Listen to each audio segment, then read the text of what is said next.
So back in the day, I know I sound old, but back in the day, they didn't teach personal finance in school, which I think is ridiculous. And as far as I know, they still don't. I think Florida and potentially other places are gonna require it if they haven't started already, which I think is a good idea because evidently it can be very helpful. And one of the reasons I say that is because, and I don't know if this is only due to lack of quote unquote financial literacy or if there are other reasons behind this issue, but I noticed that people are grading everything. I know historically people would grade comic books, which and or even sports cards or Pokemon cards or trading cards, which I guess it made sense. But if I'm not mistaken, people are grading video game consoles, video games, um, Funko Pops, and I'm sure there's benefits. You know what I mean? It protects it. It enables you to prove that said thing is protected properly. Valuable, what have you. So, like, in other words, there's a lot of upsides to it, but it still seems to be a quite the interesting trend. And I don't know how much that has to do with lack of personal financial education. Meaning, I know some collectibles are considered an alternative asset class, and they can go up in value, which is obviously very beneficial. But it still seems like something where I wonder if people are going to look back and like, why did I spend so much money on this stuff? Like, why did I spend so much money grading these random collectibles that I just had around my house?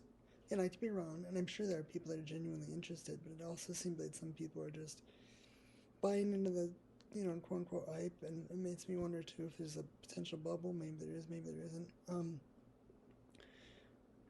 Another thing in terms of, collectibles and that sort of thing is I know, like Pokemon and Yu-Gi-Oh and other things that some people collect is originally from Japan. When I was a kid, I was really into Pokemon. I also liked Yu-Gi-Oh. I had Pokemon cards. I didn't keep any of them. I never had like a Charizard or anything, but still, it would have been kind of cool if I would have kept them. But oh well. And I didn't really take care of them just because I didn't know that they were quote unquote collectible. Um, and then I used to watch Yu-Gi-Oh when I was a kid.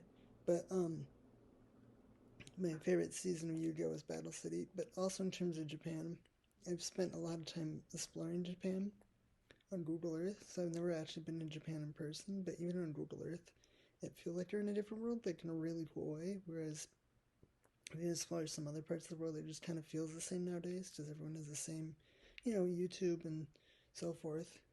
Like, you know what I mean? Like, in other words, like everyone kind of has access to the same information for the most part. If that makes any sense. So everyone kind of dresses the same within reason, and you'd see like McDonald's or Burger King or Starbucks or Nike or what have you. And I don't have anything against any company. I'm just saying, like, you kind of see the same businesses everywhere, which is, I mean, it's not the end of the world, I guess, but Japan feels like a completely different world. And I've explored all over. I mean, I've seen parts of Tokyo, which have been really interesting. I've seen other parts of Japan, like really small towns. I've seen where you see things like farmland. Um, I've also seen, I forget what the city is, but there's a city where there's like a monument, if that's the right word, for bullfighting, which I thought was cool because I didn't know they did bullfighting in Japan. But I really like the vibe, and again, it's Google Earth, so I'm not like there in person, and I watched some YouTube videos. But it's cool to see the vending machines, the farmland, the areas where, evidently there's water. Also, I have a lucky cat, they call it Orogato. Um, And I kind of like to joke that it's like my pet cat because, there are a lot of people with pet animals. It's like, why not get a pet cat? I got them on Etsy.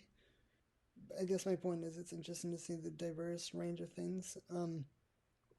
Also, in terms of, I've also followed Japanese baseball a little bit here and there, and I think that's interesting. And in terms of sports, I've been reading about the Ben Simmons thing recently. Sorry, the Ben Simmons situation and how, and it sounds like he's out for the Nets game if they haven't played already. And I think that's interesting. Sorry, I think that's it's drying here. I think that's interesting because I believe he's making over $20 million this year, which is obviously a lot of money, and he hasn't played. And I know other people have criticized him for different reasons, and I'm not athletic at all. I'm not that tall either. I can't play basketball at all. Like, that's a bad name at sports. But I could, put on a jersey, shoes and what have you, and stand around on the court and pass it to Durant or Harden or someone else on the team.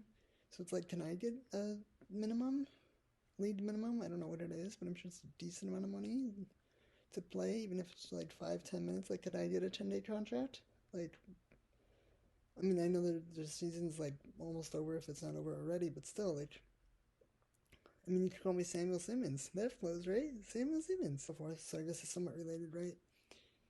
I think it's interesting that no one can seem to agree on page traffic views. I know it's sort of random, but I guess it's kind of related to sports and business and that kind of thing.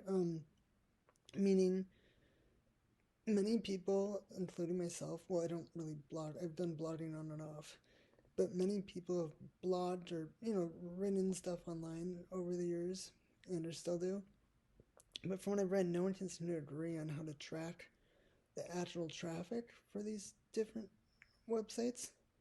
Meaning there's like Google AdSense, there's page tracker or something, I forget what it's called. Like, there's different metrics. And then, of course, the individual sites themselves, such as like Blogger or WordPress or and or other platforms, all seem to have their own system or metrics, which I think is really interesting that no one can seem to agree on the best way to track it. I think it's really surprising that no one can seem to agree on that.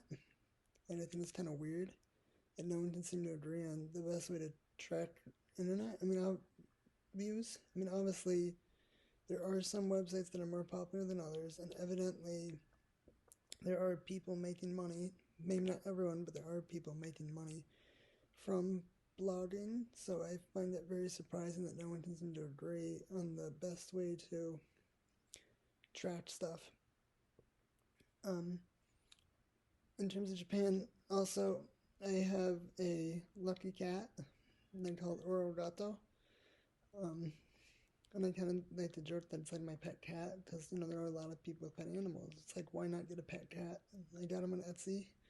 He's really chill, he's friendly. Sometimes his arm, kind of goes, kind of moves up and down. There's a way to set it up so it does all the time, but I don't do that. I talk to him, but only on days ending in Y. Like, I'll say hello. Sometimes I'll talk to him in Spanish. He seems to appreciate it. I mean, he's very attentive. He kind of just stares at you, but he's a very friendly cat. And I got that just because I've been so interested in Japan for a long time. I'm playing next year because I read he's under contract until 2025. And I believe in his last year, he's going to make like $40 million. I mean, obviously, you have to pay taxes, and at least for now, he's in New York. And I know New York's not the cheapest place in the world, but still, like, it's kind of crazy how lackluster his career has been, because he was the number one pick many years ago. And he obviously played for Philadelphia for many years, and he has talent. I'm not saying Ben Simmons doesn't have talent, because he obviously has some level of talent. But it feels like he was like one of those players where there's like some people just in life in general, they coast because they're good enough. And I believe sports is a good example of this, where they're good enough at, let's say, basketball, in Ben Simmons' case, where they can kind of get by, especially when they're younger, because they're just naturally more talented than the other players. But then long term, it catches up to them because they don't put in as much effort as some of their peers. And it feels like that's what happened with Ben Simmons. I mean, I'm not an expert. I don't know what he was like when he was younger in terms of how good he was. I know when he played for a year at LSU, I don't think they even made the March Madness, even though there's like over 60 different teams that make it. And if they did, I don't think they even advanced. But if I'm not mistaken, even though he had all this hype, he did really, really, really bad during the one like year he was at LSU, or the however many months he was at LSU, because he was one and done, if I'm not mistaken. But I don't even think they made the tournament. And there's over like, I think there's like 67 or 68 teams that make it.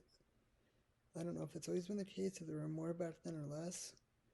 But obviously, you have a really good chance in theory because there's over 60 teams that make it. Evidently, not every school makes it, but still. And even during his career, I don't know what his stats were at LSU, but I'm guessing they weren't great. But so again, it feels like, oh, well, the number one is the hype. And I mean, again, he's talented in some regards, but still. Um, I think another in metrics in sports and so forth. So I guess it's somewhat related, right? I think it's interesting that no one can seem to agree on page traffic views. I know it's sort of random, but I guess it's kind of related to sports and business and that kind of thing.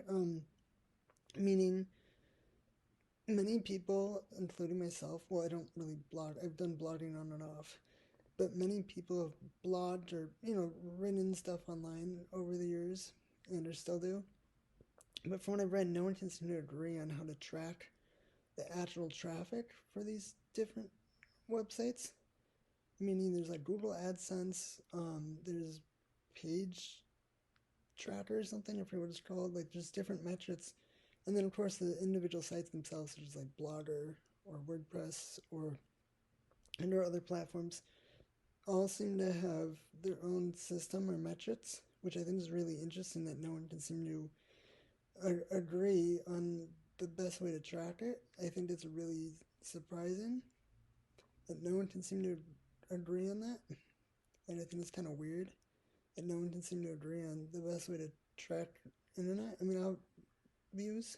Obviously, there are some websites that are more popular than others, and evidently, there are people making money. Maybe not everyone, but there are people making money from blogging. So I find it very surprising that no one can seem to agree on the best